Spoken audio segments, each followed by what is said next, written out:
Xin chào các bạn đã quay lại với kênh Cô Ba Bình Dương. Hôm nay mình cùng vào bếp làm món tôm lăn bột chiên xù nha. Thêm một cách pha bột chi tiết để làm sao cho thành phẩm tôm chiên xù giòn rụm bên ngoài, tôm giòn ngọt thịt bên trong, để lâu vẫn giòn và thơm ngon. Nào chúng ta cùng vào bếp thực hiện ngay nha. Chúng ta có thể xem những thành phần nguyên liệu chi tiết, hình ảnh nguyên liệu cụ thể để thực hiện món này ở cuối video, hoặc tham khảo những dụng cụ nhà bếp mình hay sử dụng bên dưới phần mô tả của video.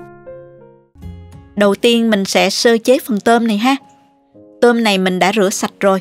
Các bạn lưu ý với những món tôm lăn bột chiên, mình nên chọn những con tôm lớn một chút để thành phẩm nhìn sẽ đẹp mắt hơn, ăn thịt tôm cũng giòn hơn nữa nha. Mình dùng tôm này đã bỏ đầu rồi, mình chỉ cần lột vỏ ra, lưu ý là nhớ giữ lại phần đuôi tôm cho đẹp nha các bạn. Sau đó là mình dùng một cây xiên nhọn để lấy chỉ lưng ra. Dùng mũi nhọn xiên vào giữa lưng tôm như vậy. Sau đó nhẹ nhàng kéo nó ra. Nếu bị đứt thì mình tiếp tục làm với đốt dưới nha các bạn. Mình lấy chỉ lưng và cả chỉ bụng luôn nếu có ha.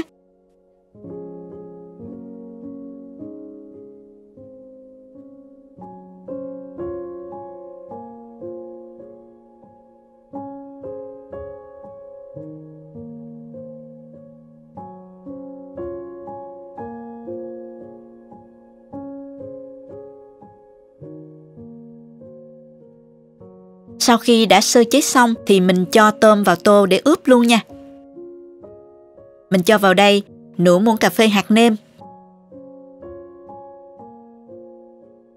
và 1/4 muỗng cà phê muối, 1/4 muỗng cà phê tiêu. Trộn đều lên.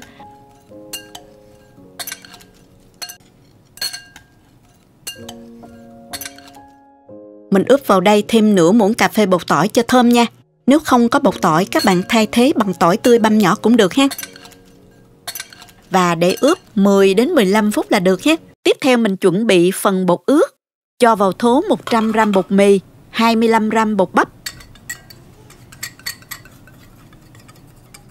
1 muỗng cà phê bột nở,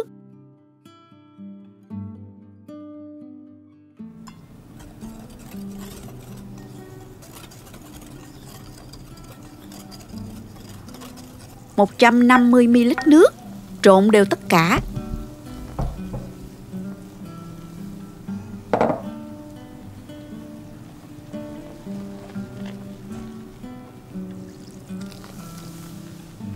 Đánh tan thêm một quả trứng.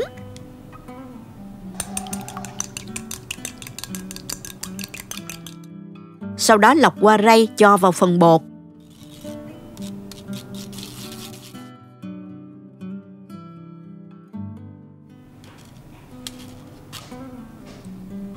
Trộn đều lại một lần nữa ha.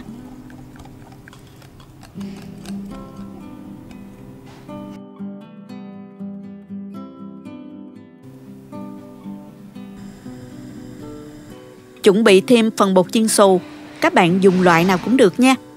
Không có sẵn bột chiên xù thì các bạn cũng có thể nướng bánh mì sandwich. Nướng cho giòn lên, sau đó bào hoặc là đập vụn ra dùng cũng được nữa nha. Cho dầu vào chảo và đợi cho dầu nóng nè.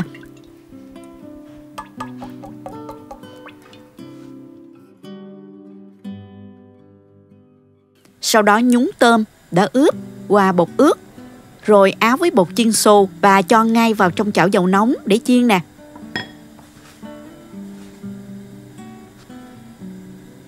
Mình chiên tôm với lửa vừa nha các bạn.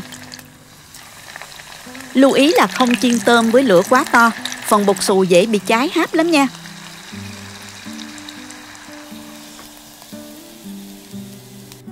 Mình chiên lần lượt cho đến hết luôn nè.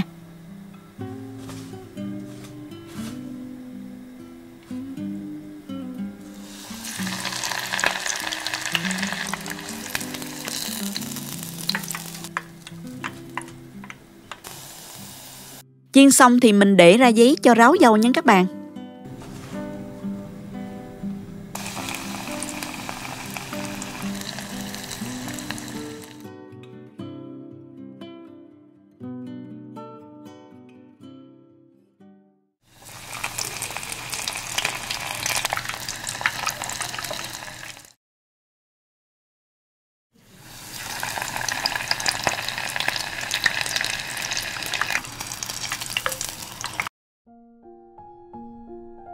Vậy là mình đã hoàn thành xong món tôm chiên xù đơn giản mà hấp dẫn phải không các bạn? Dọn lên đĩa và dùng thôi. Mình chấm cùng sốt mayonnaise hoặc tương ớt, nước tương đều ngon nha. Thành phẩm tôm giòn tan bên ngoài, phần tôm bên trong chín đều, ngọt thịt giòn giòn. Món này vừa dễ làm cũng dễ ăn ha. Người lớn hay trẻ nhỏ đều mê. Mình sử dụng cho bữa cơm gia đình hoặc các bữa tiệc đều được nha. Chúc các bạn thành công.